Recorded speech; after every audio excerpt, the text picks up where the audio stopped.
ഇത് പൊന്നാങ്കണ്ണി ചീര ഏത് കാലാവസ്ഥയിലും നന്നായിട്ട് വളരും. ചിലയിടത്തൊക്കെ അക്ഷരച്ചീര എന്ന് പറയുന്നുണ്ട്.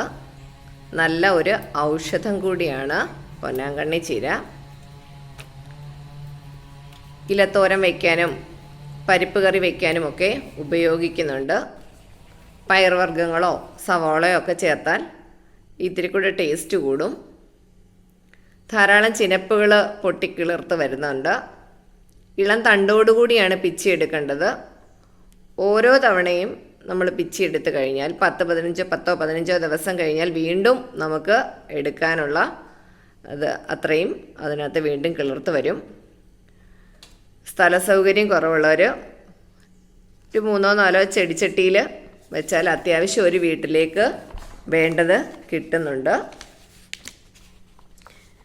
ഇരുമ്പ്, calcium, phosphorus, vitamin A, B, C എന്നിവ കൂടുതലായിട്ട് അടങ്ങിയിട്ടുണ്ട്. കുടൽ രോഗം, വായ്പുണ്ണ് എന്നീ മലബന്ധം എന്നിവയ്ക്കൊക്കെ ഉത്തമ ഔഷധമാണ് പൊന്നാങ്കണ്ണി ചീര. കണ്ണിൻ്റെ കാഴ്ചശക്തി കൂടാനും ഈ ചീരയ്ക്ക് കഴിവുണ്ട്.